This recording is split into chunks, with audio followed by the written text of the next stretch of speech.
manera de agradar a Dios. Ya sea que cuando yo obedezco el mandamiento, maridos, amen a vuestra esposa, la amo porque por la fe que Dios me ha puesto y me ha dicho que yo tengo que hacerlo. Si mi motivación no es la fe, no sirvo.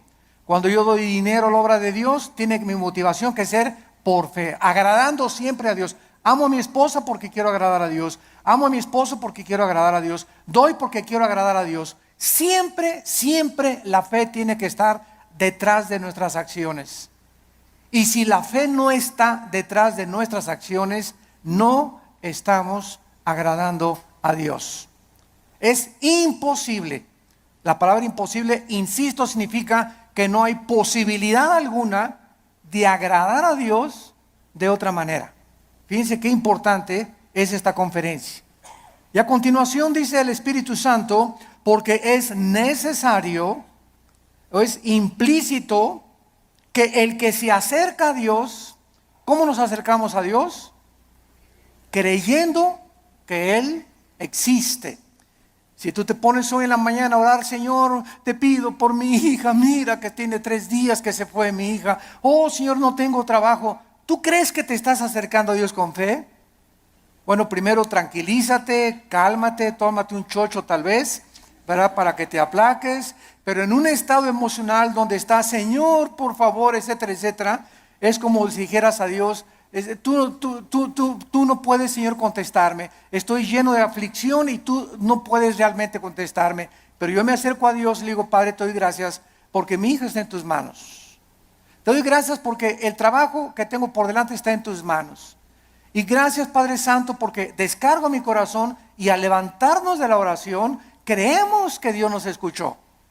Pero si tú te levantas después de orar, con la misma aflicción, con la misma tensión, con el mismo estrés, con la misma ansiedad, vuélvete otra vez a hincar, porque no has agradado a Dios.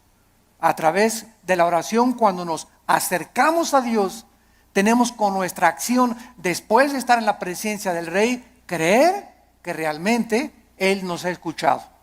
Y además hay que creer otra cosa, que Él es galardonador. O sea que Dios nos va a recompensar todo vaso de agua que nosotros demos. Un simple vaso de agua a cualquier persona en el nombre de Jesús. Dios no es olvidador ni deudor para olvidar lo que Él nos tiene que dar, para bien o para mal.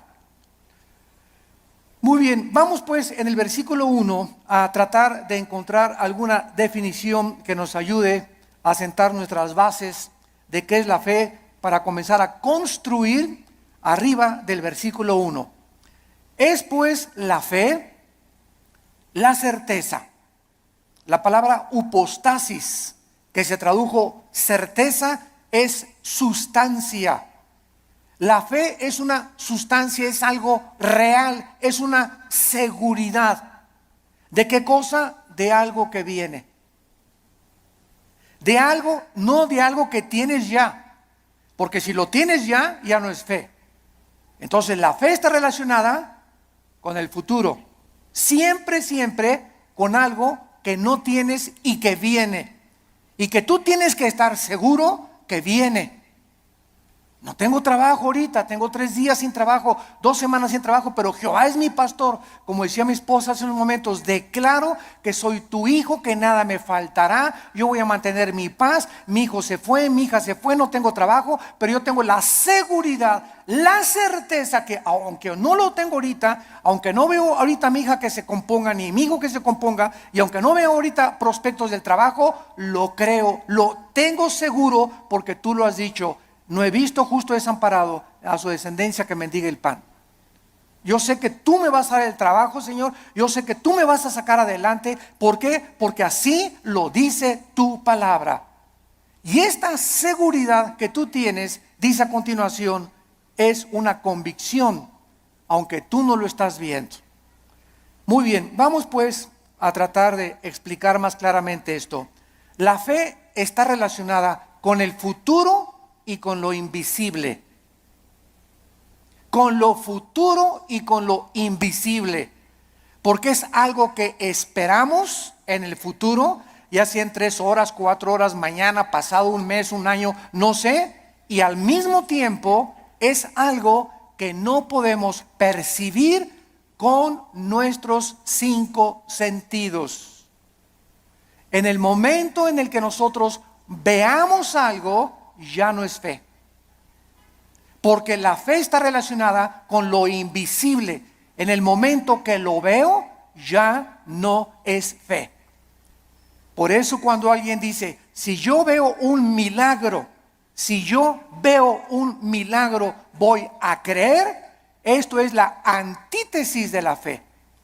Porque es totalmente lo contrario. Primero tenemos que creer, como lo vamos a ver, para ver. ¿Me están siguiendo? No es ver para creer, sino creer primero para que después puedas ver la gloria de Dios manifestada. Muy bien, la fe es la certeza, es una seguridad de algo que esperamos y es una convicción de algo que nosotros no vemos. Esta certeza, ¿quién nos las da? Porque necesitamos una certeza y necesitamos una convicción para que nuestra fe sea sólida y esté basada en un buen fundamento teológico. Esta certeza nos la da la Biblia. Porque solo en la Biblia puedes encontrar las promesas que son futuras para nosotros. Dice Dios, si tú siembras escasamente, recoges escasamente. Si tú siembras abundantemente, recoges abundantemente. Si tú amas a tu esposa como Cristo amó la iglesia, no te imaginas las bendiciones que vendrán sobre tu vida. Si tú no amas a tu esposa como te estoy mandando en la palabra de Dios, las promesas mías que te tengo preparadas, no las vas a poder ver. Porque no has creído. Porque para que puedas ver la bendición en tu matrimonio, para que puedas ver la bendición en tu noviazgo, para que puedas ver la bendición económica en tu vida y en tus negocios, antes tienes que creerle a Dios y poner en práctica o en acción lo que Dios dice en su palabra. Y la convicción, ¿quién nos las da? El Espíritu Santo. Entonces tenemos íntimamente relacionadas a la Biblia con el Espíritu Santo. No podemos jamás divorciar al Espíritu Santo de la Biblia, ni la Biblia del Espíritu Santo, porque el Espíritu Santo es el autor de la palabra de Dios. Entonces necesitamos entender que el Espíritu Santo es un espíritu de santidad, ¿verdad? Es el espíritu de verdad, es el consolador. Entonces, si yo tengo el Espíritu Santo y quiero caminar con el Espíritu Santo y Él es santo, ¿podrán caminar dos juntos si no estuvieran de acuerdo? No, ¿verdad? Para que yo camine con el Espíritu Santo, tiene que haber santidad en mi vida, porque Él es santo y me toma de la mano. Pero el momento en el que yo camino sin santidad o comienzo a caminar en pecado en la vida, inmediatamente rompo mi comunión con el Espíritu Santo. Me suelta, es tan sensible como una paloma el Espíritu Santo. Inmediatamente vuela, no se hace a un lado y me encuentro caminando yo creyendo que Dios está conmigo, creyendo que el Espíritu Santo está conmigo y estoy caminando en la carne. Es lo que se llama caminar en la carne. Y la carne es muy consagrada, ¿eh? La carne es muy religiosa. La carne adora a Dios y por acá y por allá, y sin embargo podemos hacer muchas cosas sin la ayuda de Dios en nuestra vida. Muy bien, veamos ahora que entonces la fe está relacionada con dos realidades eternas e invisibles, con Dios y su palabra. La verdadera fe bíblica está limitada a la Biblia. En otras palabras, hace algún tiempo recuerdo que unas personas me dijeron: Armando, ¿por qué eres tan incrédulo? ¿Por qué no crees que el orito que está cayendo del cielo lo manda Dios y las piedras preciosas que están cayendo en nuestra iglesia son de Dios? Y yo les contesté sencillamente, porque Dios no me manda a creer eso.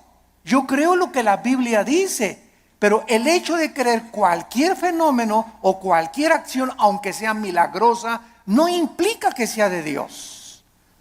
Porque el diablo puede hacer fenómenos y puede hacer milagros también.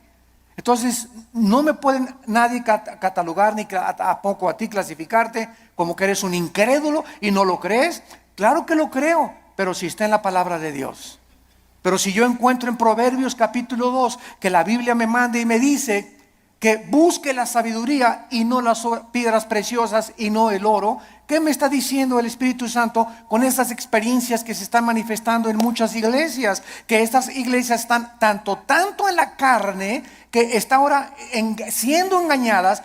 Pues quieren eso, quieren circo, maroma y teatro, quieren ver milagros, pues eso les voy a dar, como hizo Dios con los judíos en el desierto. ¿Quieren comida? Pues se las voy a dar hasta que les llegue hasta aquí. Y los atascó de codornices hasta que los volvieron el estómago. Este es un juicio de Dios. ¿Por qué? Porque Dios nos busca que busquemos sabiduría y que no busquemos, ¿verdad?, las cosas que está cayendo ahorita del cielo. Y mira, hermano, le digo, es más diamantina que nada, hombre, estás menso.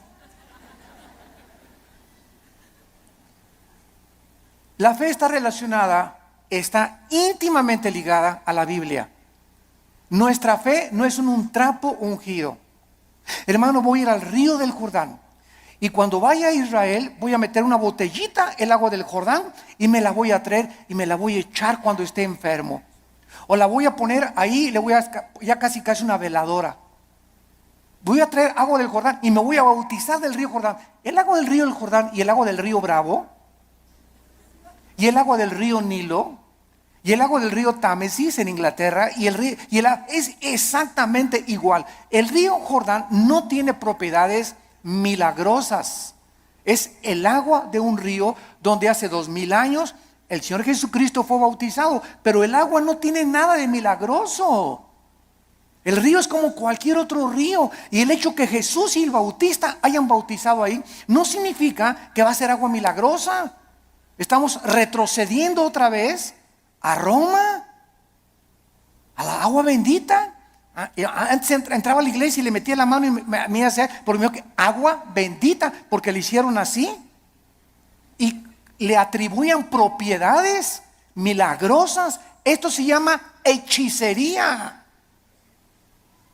Esto es vulgar hechicería, atribuirle a un objeto, a agua, trapitos o cualquier cosa, poderes milagrosos. Esto es hechicería. Los brujos usan cosas y collares y amuletos, talismanes, patas de conejo. Todo eso está relacionado con el mundo del ocultismo, no con la Biblia. Y les hablo tan claro como el azul del cielo hoy en la mañana, sin tapujos y derecho y a la yugular. Ya no podemos andar con rodeos. Ya no podemos andar diciendo que tenemos que hablar al pan pan y al vino vino. Tú tienes que entender ya claramente qué es la fe. Y ya no estar poniendo un objeto como hace algún tiempo.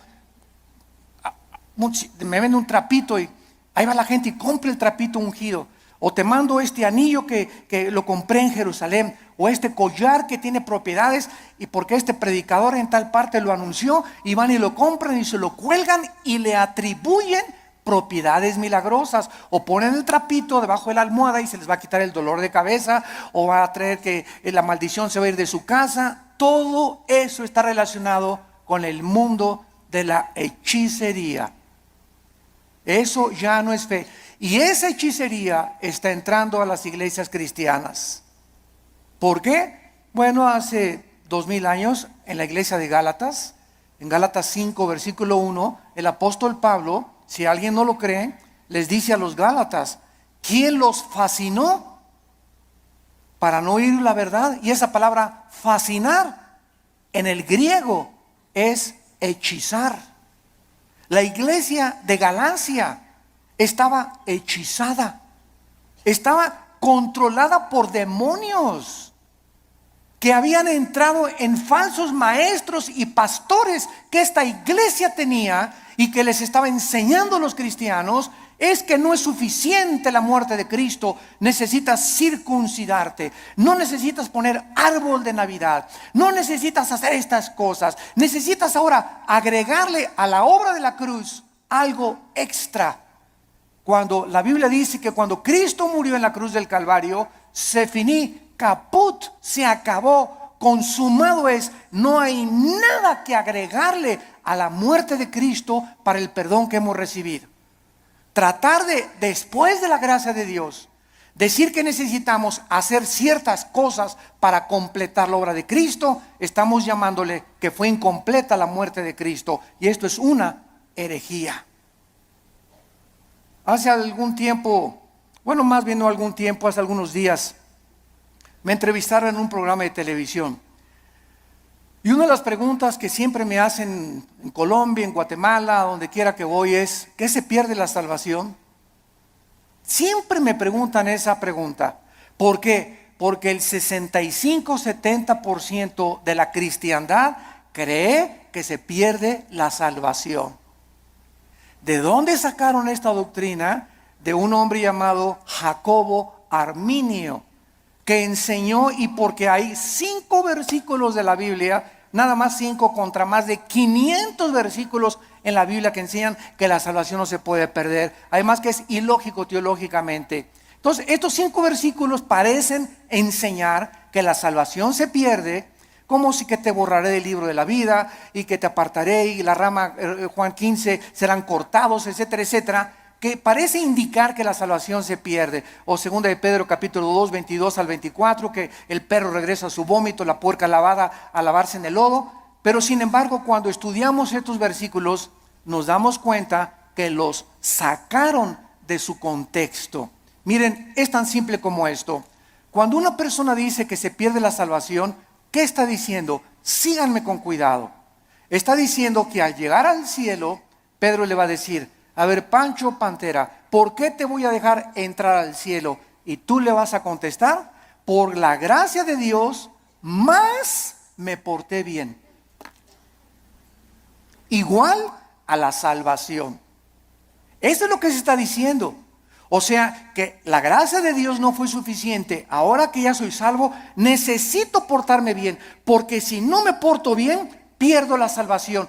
Entonces, ¿qué salvación nos dio Dios? ¿Temporal o eterna? Dice en Hebreos 9 y Hebreos 10 que nos hizo eternamente perfectos y santificados. En el momento que recibes a Cristo, recibes la eternidad. Estamos ya en el reino de Dios espiritualmente. La eternidad está dentro de nosotros ya. Pero, y ahora en segundo lugar, ¿por cuántos pecados? Apunta todo esto para que te defiendas. ¿Por cuántos pecados murió Cristo en la cruz? ¿Por los pasados, por los presentes o por los futuros? Por los pasados, los presentes y los futuros. Entonces, si existe un pecado que diga que nos hace perder la salvación, Cristo tendría que volver a morir. Cristo tendría que volver a pagar por ese pecado que te hizo perder la salvación.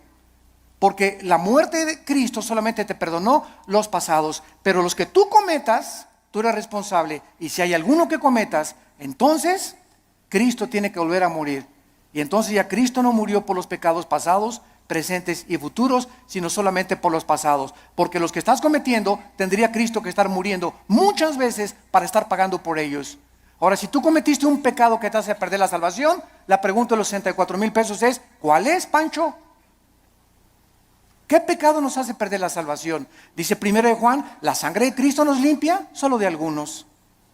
Eso dice. Ni el homosexualismo, ni el divorcio, ni el transexualismo, ni el robo, ni el crimen, ni el asesinato, ninguno de estos pecados es el pecado imperdonable. Ninguno de estos pecados es la blasfemia contra el Espíritu Santo. El único pecado que no tiene perdón no lo pueden cometer los cristianos, solo los no cristianos, que es la blasfemia contra el Espíritu, rechazar la gracia de Dios. Hechos 7, 51 y 52, que es el pecado que cometieron los fariseos. Que después de oír al Hijo de Dios Después de oír la predicación de la palabra, no te quiero, no te quiero, no te quiero. Pero un cristiano, 1 Corintios 12:2, no puede por el Espíritu ni siquiera blasfemar o maldecir al Espíritu Santo.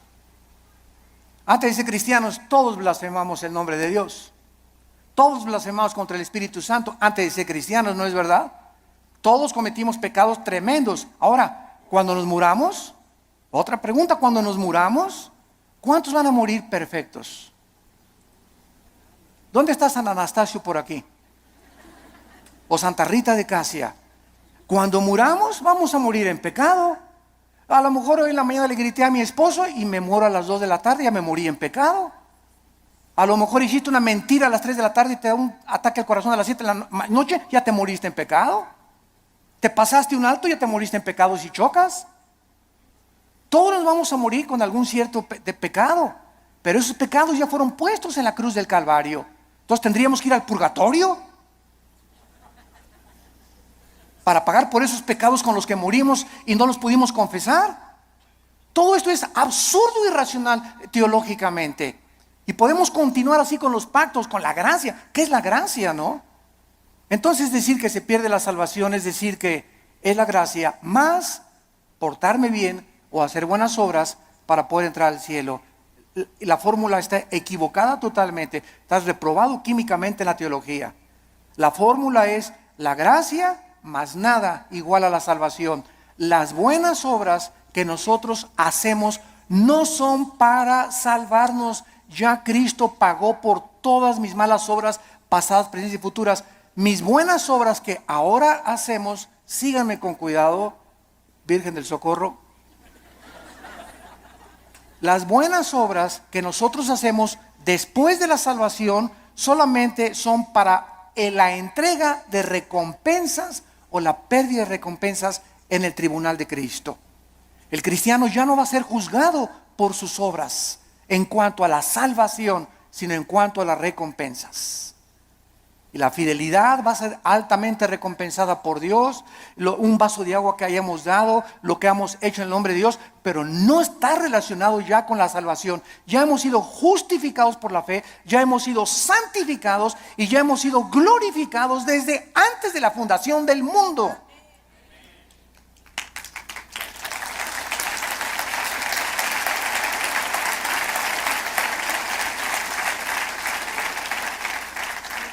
Tenemos que desenterrar otra vez la doctrina de la salvación en el siglo XXI y volverla a enseñar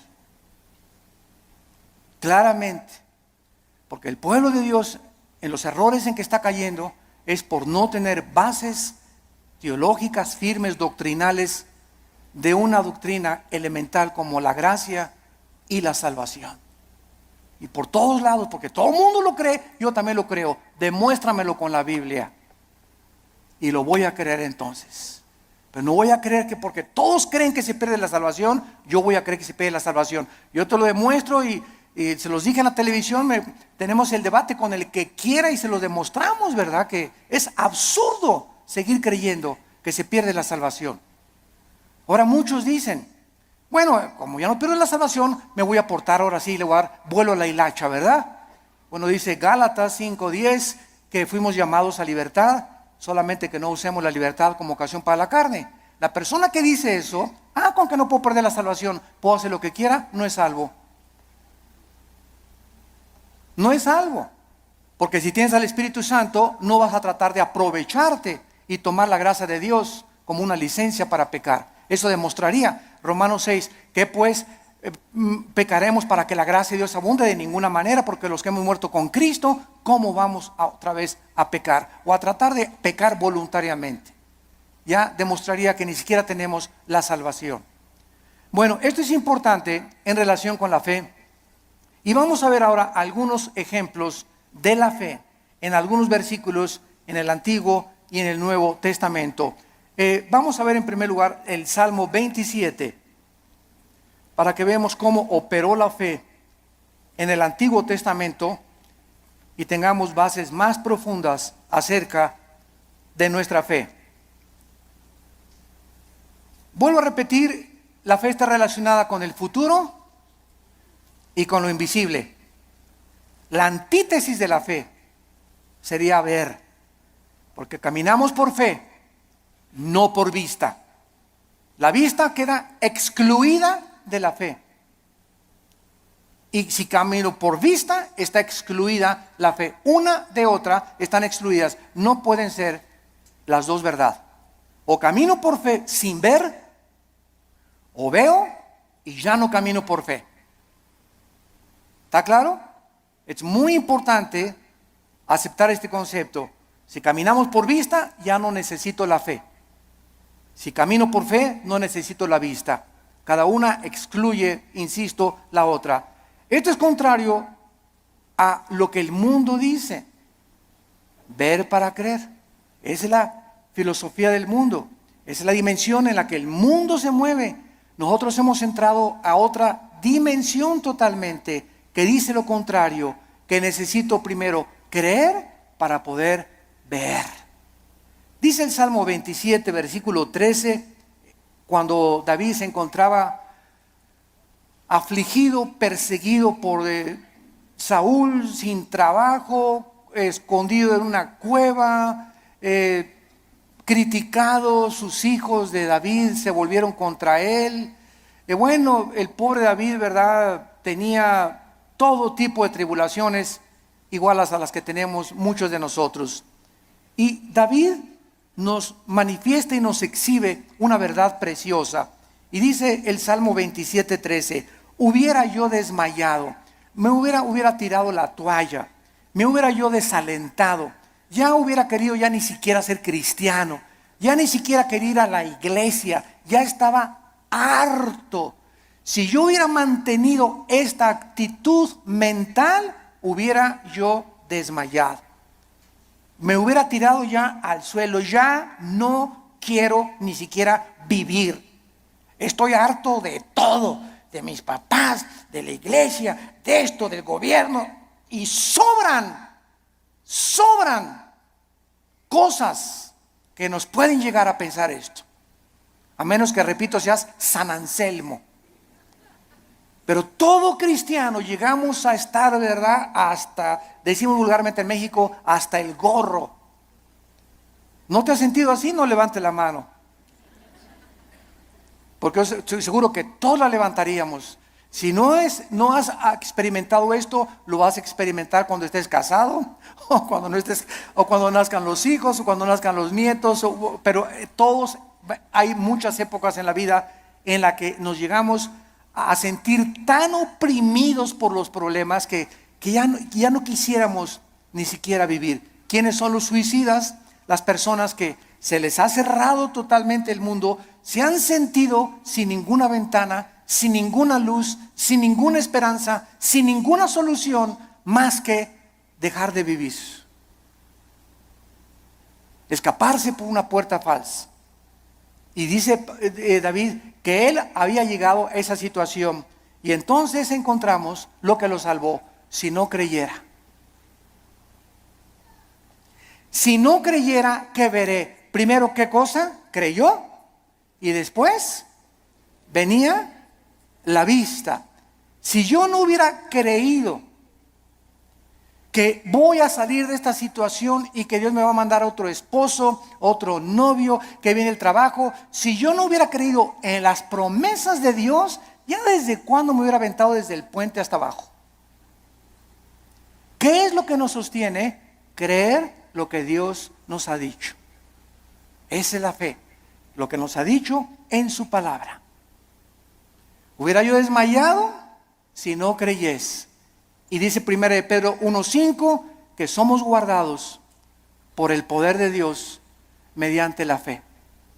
En otras palabras, cuando nos encontremos así, y créame que muchas veces al mes yo llego así en la noche, en la mañana cuando me levanto, con el Señor, cansado, ¿verdad?, con problemas, presiones emocionales, el mundo, el petróleo, la caída del dólar, problemas aquí, problemas allá, familiares. Bueno, sobran cosas para desalentarnos en la vida, sobran cosas para amargarnos, sobran cosas para desilusionarnos. Entonces ahí es cuando, en lugar de que te desmayes y te rindas y digas, tiro la toalla, me bajo del caballo, ya no quiero, andamos así con el caballo, cayéndonos del caballo. En ese momento recuerdo, oh Señor, tú eres poderoso, tú eres grande, soberano, y comienzas a sentir otra vez en el caballo y agarras las riendas. Señor, aunque no lo vea, y aunque vea todo que se está cayendo y no vea soluciones y vea el cuadro oscuro a mi alrededor, oh Dios, yo sé que tal vez hoy en la tarde o mañana veré tu bondad. Me vas a sacar del pozo de la desesperación, me vas a pintar un nuevo futuro, vas a solucionar mis problemas, y por eso sigo en mi caballo y rajámonos pinto, échele velocidad y vamos adelante. No te me rajes, México lindo y querido.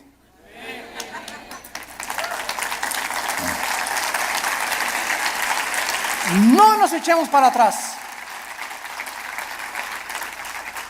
Vamos 2-0. Pues ya.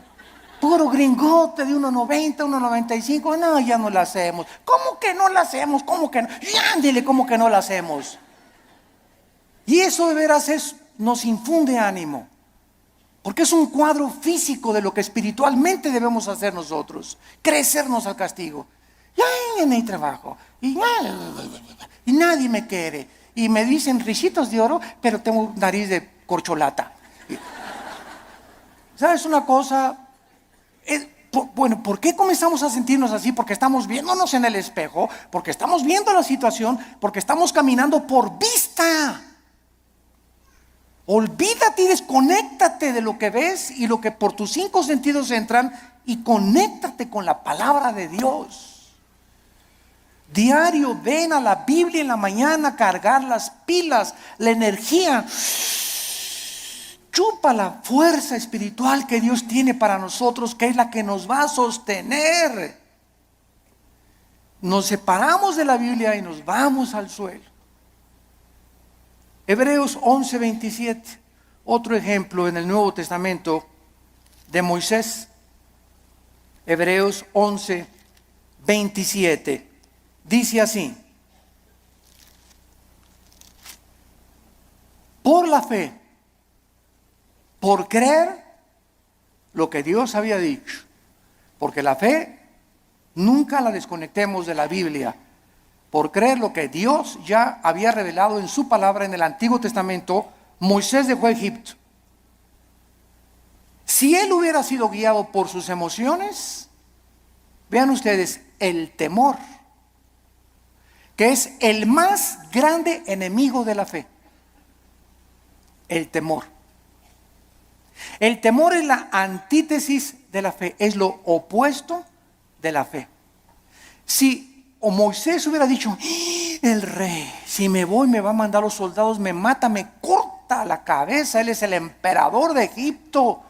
Pero Moisés no vio al emperador de Egipto, no el temor que comenzó a meterse, porque el temor así entra como la termita, ¿verdad? Y comenzamos a sentir así que, y el temor, y comenzamos hasta a sudar frío, y comenzamos a temblar por el temor, y saldrá esto, y saldrá de la operación mi abuelita, y podremos, y dejamos que nos domine esta emoción, comenzamos a alejarnos de Dios, y comenzamos a perder el poder de Dios que está viviendo por fe. Moisés dijo, antes de tenerle miedo al faraón, antes de tenerle miedo a su abogado, antes de tenerle miedo a mi suegro, antes de tenerle miedo a mi ex esposo, antes de tener miedo de nada ni de nadie en este mundo, tengo temor de Dios. Y eso fue lo que hizo Moisés. No vio el temor del emperador, los ejércitos que tenía, y dejó Egipto. No fue gobernado por el temor, sino creyó lo que Dios le había dicho y venció sus emociones. Porque se sostuvo como viendo físicamente a Dios. ¿Eso dice? Este está en tercera de Pancho 3:1. Porque se sostuvo viendo algo que no se veían con sus ojos, ni se experimentaba empíricamente con sus 5 sentidos. Se sostuvo por algo que nadie podía ver, pero él sí podía ver, y podemos ver los cristianos, que es a Dios. viendo al invisible. ¿Con qué ojos lo vemos? Con los ojos de la fe. Es un par de ojos que el Espíritu Santo nos ha entregado que el mundo no tiene. Vemos no lo que vemos, vemos las cosas que no se ven, porque las que no se ven son más reales que las que se ven. Esto fue lo que hizo que Moisés se pudiera sostener. La fe nos capacita para ver lo que el mundo no puede ver. No hay trabajo, no hay esto, no hay aquello. El mundo, terremotos, se cae.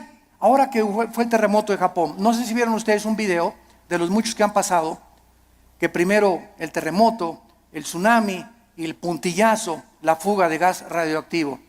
Y pasaron a una japonesita que era cristiana, como de 80 años de edad. Y está la japonesita en el video caminando y dice, aquí estaba mi casa. Y para todos lados estaba viendo, y ahí estaban mis hijos, y ahí vivía mi sobrino. Y se queda la japonesita como de 80 años de edad, sin nada ni nadie en el mundo. Ni una cobija donde acostarse. Y se hace así las cabezas y dice, pero tú me seguirás sosteniendo. Bueno, las lágrimas comenzaron a caer de mis ojos. Pero fue así una cosa, ¿verdad? Para poner una película. Ahí estaba mi familia, ahí estaban mis papás, ahí estaban mis hijos, mis nietos, aquí estaba mi casa. No hay nada. Imagínate, de la noche a la mañana quedarte sin familia, ni vecinos, ni papá, ni mamá, ni nada. Y levantar los ojos, pero tú me seguirás sosteniendo. Esa es la fe. Sostenidos viendo lo que no se ve, con los ojos y la seguridad y la certeza y la convicción de lo que Dios ha dicho: no te dejaré ni te desampararé, aunque se acabe todo a tu alrededor. Veamos ahora en Juan capítulo 11. Juan capítulo 11, versículo 39 y 40. Se muere Lázaro. La familia de Lázaro eran las hermanas Marta y María. Marta es un ejemplo de la mujer afanada, María un ejemplo de la mujer que se acerca a Dios. Pero las dos nos representan a todos nosotros. No porque te digas Marta va a ser afanada, ¿verdad? Pero es un ejemplo solamente de que todos nosotros padecemos esta debilidad, de que muchas veces queremos ver para creer, y tenemos que dominar esa tentación y ese impulso de nuestra antigua naturaleza. Entonces aquí en Juan 11:39 dijo Jesús: quiten la piedra. Marta, la hermana del que había muerto, dijo: Señor, y he de ya, porque es de 4 días. Jesús le dijo: ¿no te he dicho que si crees, verás? Ahí está otra vez. Marta, tú no tenías que haber visto que se alivió ahorita. Hemos llegado al punto que lo dejé morir, porque Cristo dejó morir a Lázaro. ¿Se acuerdan que cuando le avisaron? Señor, Lázaro se está muriendo. No hizo caso.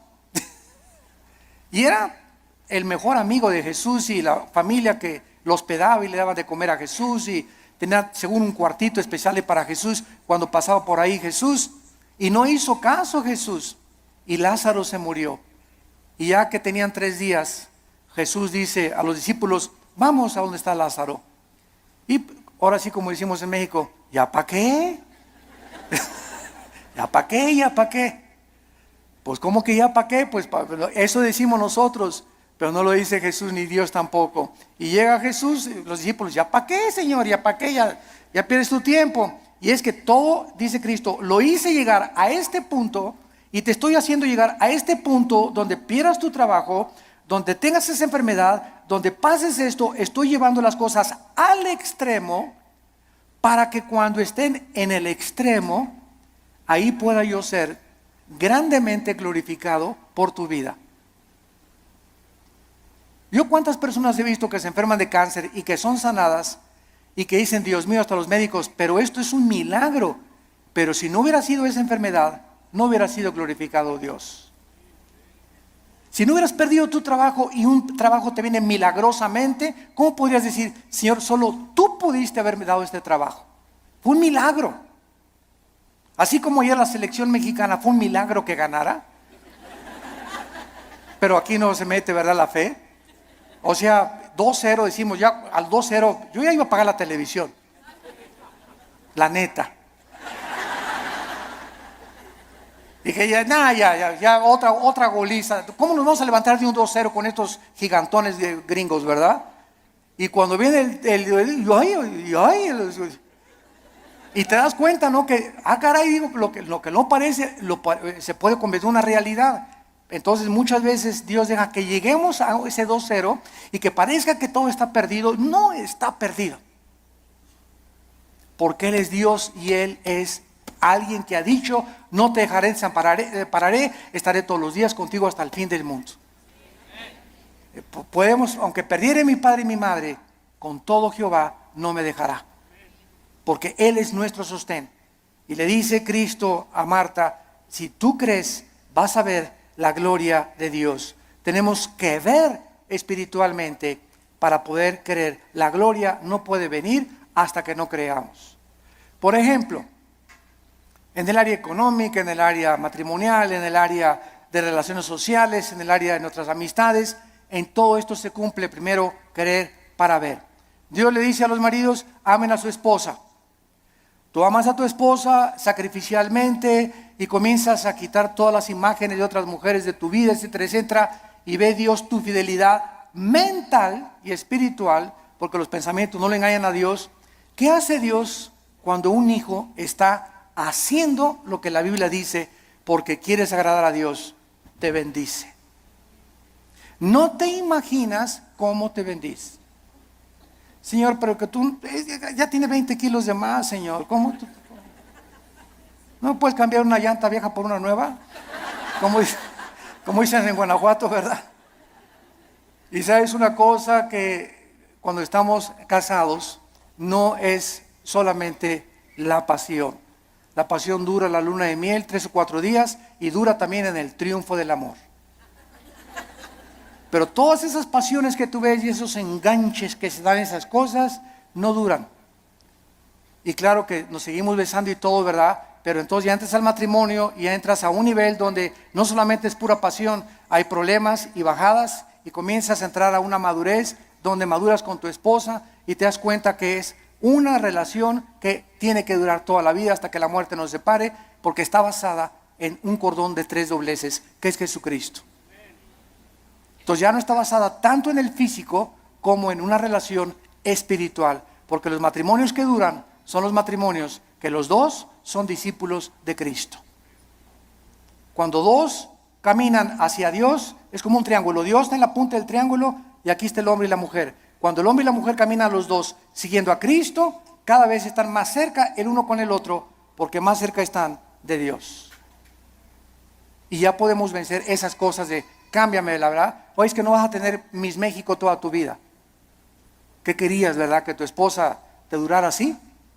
Tiene que dar a los 50 años tu esposa, a los 60 años tu esposa, el cuerpo se deforma, igual él tiene panza de Santa Claus ya también, ¿verdad? Pero nos seguimos queriendo.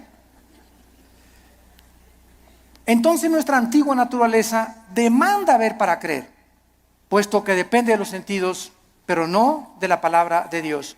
Y vemos en penúltimo lugar 2 Corintios 4. 2 Corintios 4, versículos 17 al 18. Y dice el apóstol Pablo, esto es tremendo. Estamos tratando de encontrar la fe en el Antiguo y en el Nuevo Testamento en algunos pocos versículos. 2 Corintios 4, 16 y 17 al 18. Por tanto, otra vez dice Pablo, no desmayamos. Qué peligroso es darnos por vencidos. Qué peligroso es tirar la toalla en la vida cristiana. Qué peligroso es desesperarnos. Qué peligrosísimo es desanimarnos. Qué peligroso es. Porque cuando un cristiano es animado, pa' que se te viene una horda de demonios que van a agravar tu situación, se va a convertir en una cosa crónica en tu mente. Vas a comenzar a sufrir unas depresiones. Las personas que sufren de depresión continua, todos somos deprimidos de vez en cuando. Pero cuando somos deprimidos ya 3, 4, 5 días deprimido, estás bajo ataque del maligno. Porque el fruto del Espíritu es paz, gozo y amor. ¿Por qué has llegado a esa situación que estás así, que ni te toquen porque brincas? Porque tienes una semana, 2, 3 semanas que te soltaste la palabra. Y comienzas a desmayar porque no estás aferrado a la palabra de vida. Por tanto, no desmayamos, dice el apóstol Pablo. Antes, aunque nuestro cuerpo exterior se va desgastando, el interior, no obstante, se renueva de día en día. ¿Saben ustedes que lo peor que existe para una persona es verse en el espejo? Bueno, claro que tenemos que peinarnos, ¿verdad? Y rasurarnos, etcétera, etcétera. Pero cuando ves, ya tengo 50 años, viejito, ya. No, ya tengo 70, ya para qué, ya voy de salida. ¿Cómo que vas de salida a los 70 años? Ya tengo 80, ya voy de salida, ya para qué. ¿Cómo que vas de 80? A los 80 años Moisés fue llamado por Dios. A los 80 años Caleb le dijo a Josué, dame más montañas para conquistar. Cuando comenzamos a vernos físicamente, no, pues es que dicen que a los 60, a los 70 se deteriora el cuerpo. Eso dice la ciencia, pero dice uno de los salmos que cuando nosotros confiamos en Dios, seremos fructíferos como las palmeras, tendremos fuerzas como las del búfalo y creceremos como los cedros del Líbano para continuar anunciando la justicia de Dios. ¡Qué viejo ni qué viejo! Dejemos que nuestro cuerpo se siga desgastando. Yo les he hablado tantas veces de nuestra abuela materna que murió hace algún tiempo, de 97 años de edad. Mi abuelita, 97 años de edad, no usaba bastón. Nunca se convirtió a los casi 80 años de edad, después de haber sido 30 años presidenta de la Acción Católica de México. A los 80 años de edad, vivió todavía 17 años más a los 97 en sus 5 sentidos. Y se levantaba a las 7 de la mañana, se emperifollaba y se ponía su loción Sanborns, se cubría todo, ¿verdad? Y caminaba, era la loción famosa en aquel tiempo, ¿verdad? Y la más barata también. Y estaba a los estudios y la llevaba a los estudios en la mañana y en la tarde. ¿Ahora dónde vamos, hijito? Me decía a las 5 o 6 de la tarde el domingo. Le digo, abuelita, tú a tu casa y yo a la mía, le decía. Porque todavía traía cuerda a los 95, 96 años, traía cuerda todavía. Porque, a ver, y vamos a ver una película mejor de Walt Disney, ¿no? Y llévame a cenar. Abuelita, que me desgastas, abuelita, me dio más de 50 años de edad. Pero ¿qué era lo que la sostenía ella? Y que nunca, siempre el gozo, siempre contenta, ¿verdad? Regañando a todos y por aquí y por allá. Se parece mucho a mi mamá, ahorita ustedes la conocen, a la generala y mamá, ¿verdad? Sobre todo los que van a Liti. Pero esa es energía que necesitamos tener. Y no estar, ya tengo, cacle, cacle, cacle, cacle. El interior se va renovando. Y este cuerpo corrupto vas a echar a los gusanos y al panteón y vamos a resucitar. Así como una semilla contiene un árbol y fruto y ramas, esa semilla, ahí está todo. Así cuando se siembra va a resucitar en un cuerpo glorificado. Y nos vamos a ver, y cuál cacle, ni qué nada, ¿verdad?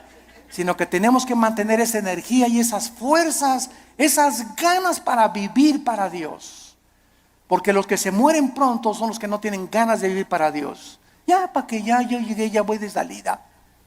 Tienes que hablarle a tus nietos y tienes que hablarle a tus viejitas y tienes que ir a los asilos a predicar. No te encierres nada más, cacle, cacle, cacle. Nada, hay mucho que hacer todavía. La energía la tenemos por dentro. Y olvídate por afuera, no te veas en el espejo. Ve lo que Dios está haciendo internamente con tu alma. Dice Pablo, porque esta leve tribulación momentánea, miren nada más cómo considera Pablo la vida. En primer lugar, los problemas, las aflicciones y los sufrimientos son leves. Dice Pablo, es como si un mosquito me hubiera picado. Todo lo que he sufrido, las pedradas, la persecución, me arrastraron, mis hijos me dejaron, a mi esposa las violaron, fui castigado por Dios. David y Pablo, todo lo que sufrió y lo encerraron en la cárcel, todo ha sido leve y además temporal, momentáneo, porque Pablo no veía y como un perro.